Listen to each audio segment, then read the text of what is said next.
Towson moving into the Verizon Center this week, which moves the Caps out to the West Coast as well as the Wizards out to the West Coast. And wherever the Wizards go, this guy goes. He is the longtime voice of the Washington Wizards as well as the D.C. United. My one-time Baltimore Blast partner in crime as a color man many, many moons ago. He's forgotten that because he forgot the little people on his way up. He is Dave J. Sports out on Twitter. We welcome our friend, longtime friend in the WTOP radio sports director, Dave Johnson. Man, crazy times in D.C. in general, right? Up here in Baltimore, we're watching from afar, but between the Terps, the Wizards, the Caps, the Redskins are a mess down there, the Nationals, we got the Orioles and the Ravens up here. It is an incredibly active spring right now, right, Dave?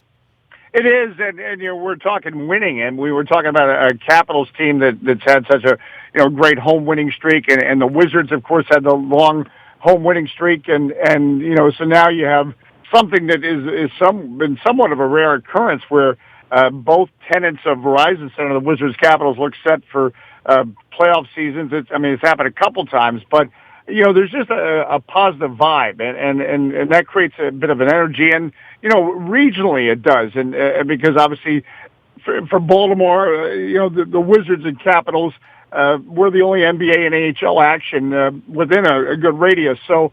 This is a good time right now for both teams, and you feel it if you come to a game. There's a real energy in the building that, certainly from Wizards' standpoint, we've been waiting for about a year. Well, and I would say, your hashtag on Twitter at Dave J Sports, along with Glenn, is radio party, right? And you want to have a radio party.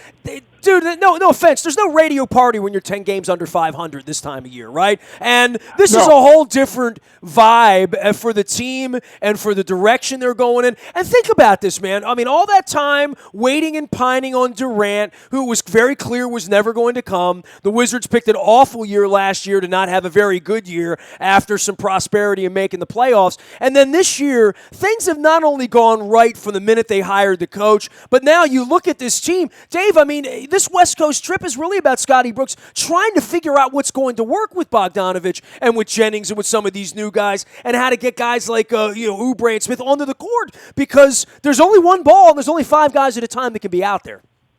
Well, it's a nice problem to have because it was, as the Wizards went to 34 wins, what was really 34 wins before the All-Star break, what really was an incredible story is that they're the second worst bench scoring-wise in the NBA, and that's where you have to give a lot of credit to the coach, Scott Brooks, because what he did was hide deficiencies, manage things properly. So while if you look at a raw number and it says that bench scoring is second to last, and that should indicate that you're one of the bottom teams, he was able to find a way to navigate the 34 wins, and now he's got a situation where he does have a Bojan Bogdanović who twice in a span of a few days gets 27 points and can do 6 or 7 or 8 3-pointers. And it's not unheard of. You pick up a Brandon Jennings who's experienced and who's, certainly motivated because he wants to find another contract, whether it's here or with another team, and he can do 7 assists and he can score.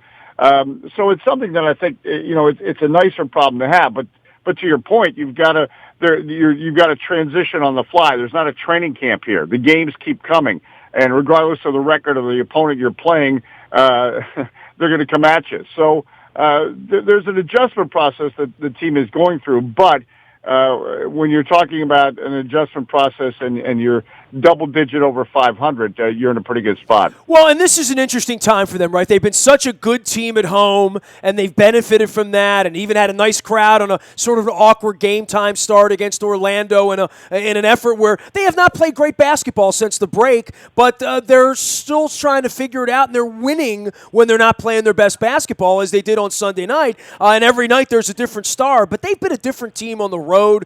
Going out to Phoenix now, Denver, they're going to be out. This is a hell of a little trek, and then later on in the month they have a whole other one. They're not even seeing Los Angeles and Golden State and Utah on this trip. That's for the next trip. But Phoenix, Denver, Sacramento, Portland, Minnesota, some expectations for the next 5 games, Dave. Well, I think one thing I've told people over the years is, if you go 3-2 on this road trip, and I just put that out there, forget the opponent. I've looked over the history of teams, even 60-win teams. West Coast road trips are tough. They just are.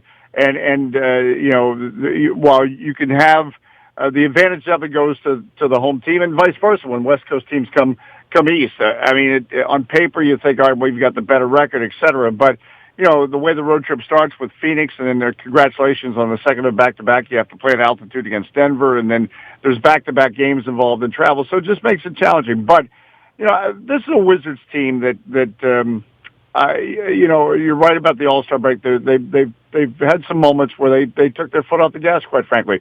Admitted that they took some teams lightly. The first game out of the break, Philadelphia, they admitted they took it lightly. But, when you look at games like the Golden State Warriors game, win at home, that was legit. That's how they can play. The win on the road against the Toronto Raptors, that's how they can play. Against Orlando, the recent game you referenced, they had probably stole that game. Orlando probably had the better game, but that's going to happen. And that's also part of, it's as much a mental push now as a physical push because, there was an All-Star break, but these guys have been going at it a long time, and and they've accomplished a lot, but you're not done, and so you've got to break through that barrier and finish strong the last month of the season, basically. But the schedule's not kind. The Big Ten tournament at Verizon Center kicks the Wizards out for a long trip. Usually, the Wizards do not do 2 West Coast road trips in a month. In fact, I've been doing this 20 years. That's never happened. Usually, it's you'll have one in January, one in March, one in December, one in March. Typically, one in March, but not 2 in the month. So, well, they're so lopsided home and away right now. They've played 10 more games at home than they have away. I mean, they got to make this thing up. This is going to be more difficult. And, hey, the good news is they're not scratching and clawing. Let's be honest, Dave. The only game that matters is the one they're going to play on April 15th, right? I mean, at this point. No, exactly. And they've done exactly what they're supposed to do. Get those wins at home.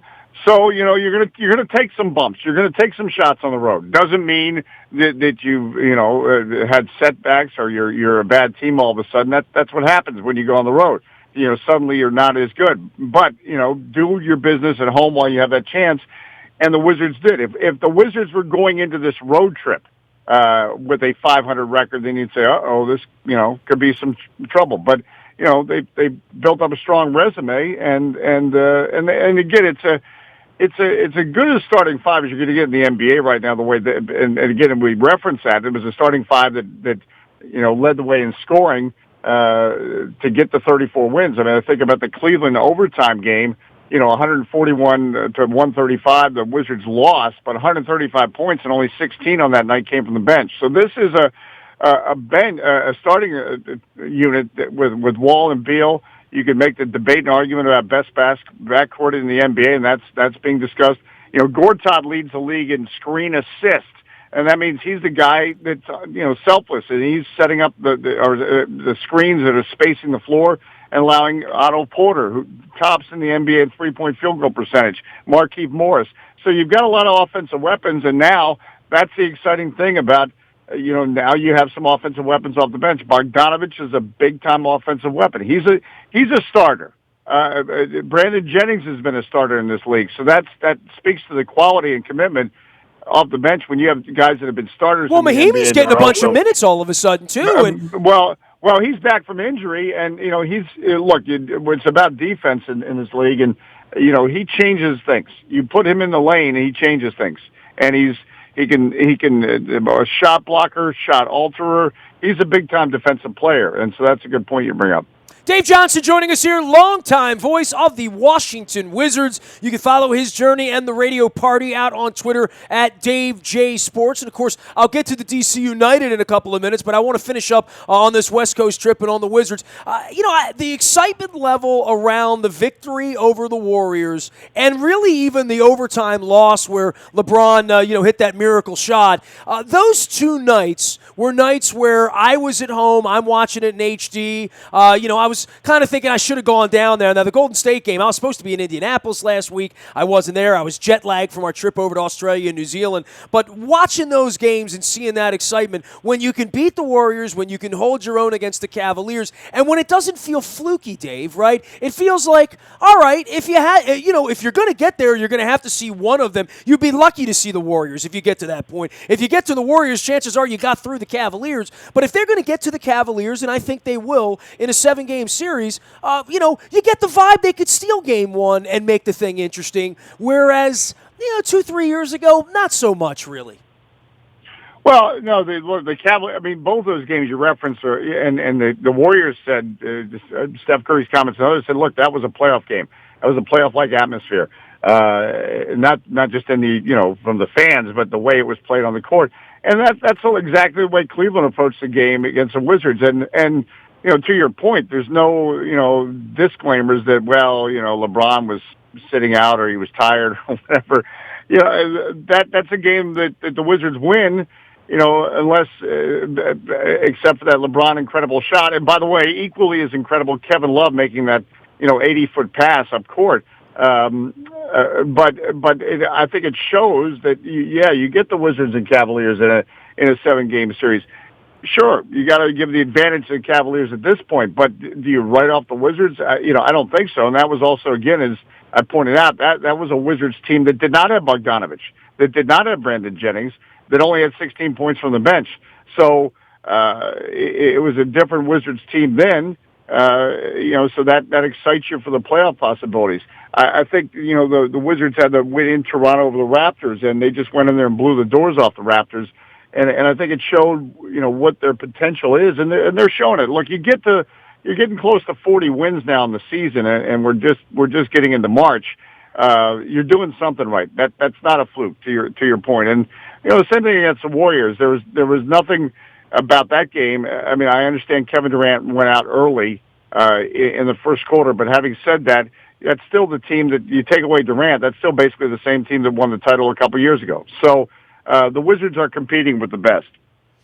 Dave Johnson joining us here. All right, Dave, I've been traveling the world here watching rugby and cricket and other stuff, and there's a lot of people in Baltimore don't even know the D.C. United are around or haven't seen them over the last quarter of a century or thereabouts. I know you've been involved from the very beginning, and this is sort of a momentous thing, right? I mean, kind of like me being around here pining away for an NFL team and finally getting one, and you look up and it's been 21 years. In the case of the United, you look up and it's been, 20, 25 years since they've been looking to try to do something with soccer there. There wasn't RFK Stadium or wasn't, and I saw you with a golden shovel last week, so I'm going to let you discuss because that's got to be an emotional thing for you for as vested as you've been in DC United soccer. Well, and for soccer in general in this country, and as the league started in 1996, we didn't know where this journey was going to go, and instead, what is happening is just incredible. As they just had their opening weekend the past weekend with, Atlanta has 30,000 season ticket holders. You go right down the list. It's a league that DC United plays in Major League Soccer that has 22 teams and is growing. A second team in LA is about to start in a couple of years. It's gone beyond my wildest dreams, and you and I have been in soccer. I've been back to the Maryland Bays days, so I know what it was like when it was playing out at UMBC or Columbia, and you'd be hoping to get 1,000 people. Now you have a situation where you have franchises with 30,000, 40,000 in Seattle as an average. DC United was the flagship franchise at the very beginning, and RFK, was a special venue actually. It just got old, and what is strange, it was old when it started.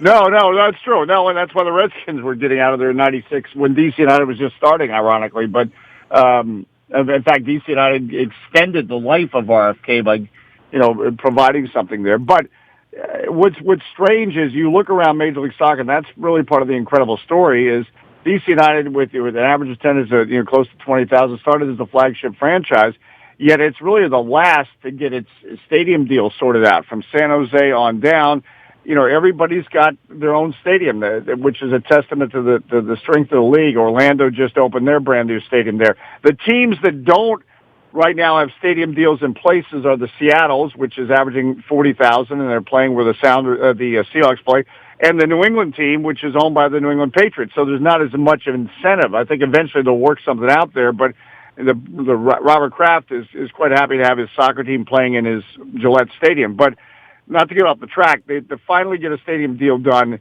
in D.C. Audi Field. It's going to open next summer. And the other thing, where is it, by the way? It's just 2 blocks away from Nationals Park, right on the water. So while they had to wait an exceptionally long time, or extraordinarily long time to get it all worked out, in the end it's in a great spot, and that part of Washington D.C. is just taking off. If people are familiar with where Nationals Park is, you literally can walk. It's a 10-minute walk from Nationals Park to where Audi Field is going to be.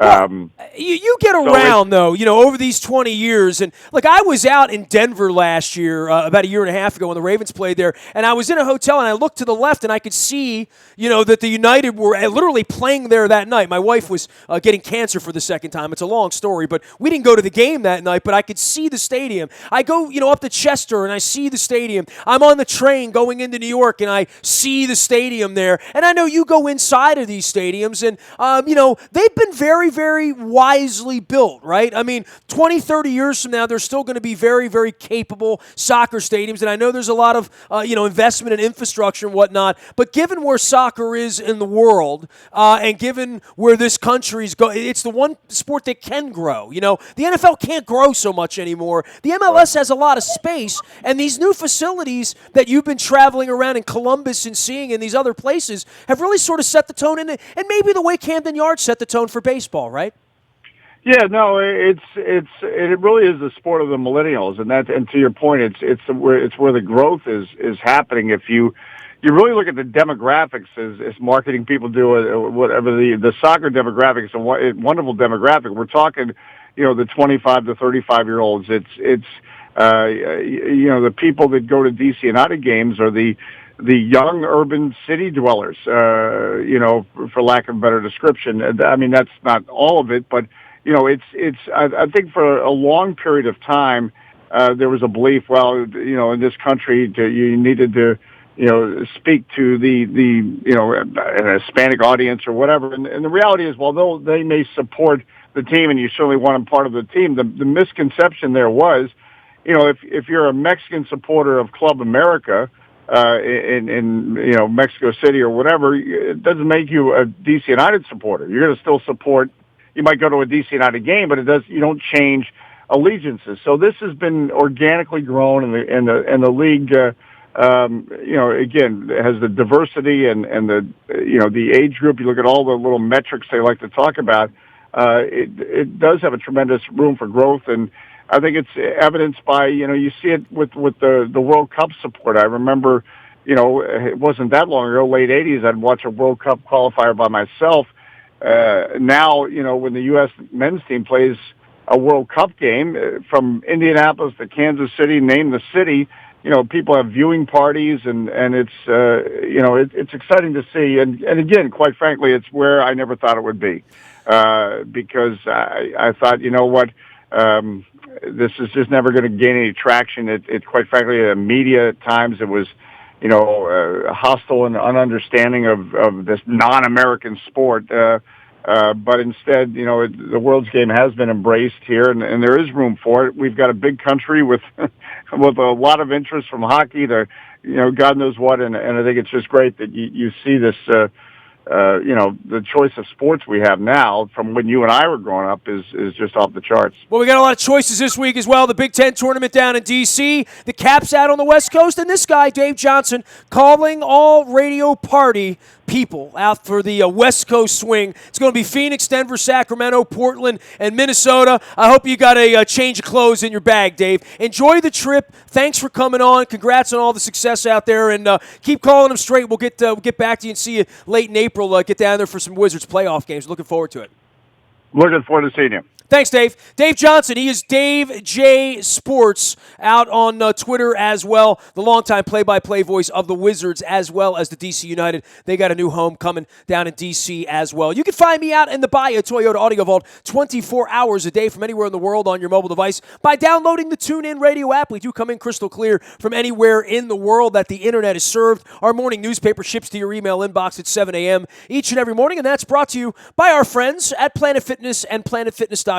Still $10 a month to get in the best shape of your life there. There's going to be Ravens news this week. There's going to be NFL news this week. Probably going to be some Orioles news out of spring training this week. You'll get it first on the WNST Tech Service. That is brought to you by Coons Ford of Security Boulevard. And Dennis Colatzos will be here on Thursday from 3 until 5, driving you home, getting you ready for the weekend. Our London trip is on sale. We got over 100 people already signed up. Still have some room for you. If you need more information, you can learn more at the Road Trips tab at WNST.net, or you can toss me an email, nasty@WNST.net. That's going to be a great trip. Really, really looking forward to that. As a guy who's whipped out my passport here recently, nothing better than learning about the world by seeing the world. So we hope to take you to London with us. We're also going to Green Bay, Nashville, Oakland, Minnesota. Those trips will come next month when the schedule is finalized. Probably expecting that second week of April. And, of course, the draft in Philadelphia the fourth week of April. We're going to be monitoring all things Ravens here between now and then. Last but never least, head coach Barry Trotz of the Washington Caps will be in Baltimore with us, rocking our red on March 20th. We're going to do a sit-down with the coach. We're going to swab for the bone marrow registry as well as for There Goes My Hero. That is Monday, March 20th. We're going to get you those details a little later on in the week. I'm Nestor. Nasty at WNST.net finds me. I'm on Facebook Live and YouTube's WNSTV channel, streaming live. We're also out on Twitter, Facebook, LinkedIn, Snapchat, Instagram, anytime, anywhere. We are WNST.net, AM 1570 and WNST Towson, Baltimore, and we never stop talking Baltimore sports.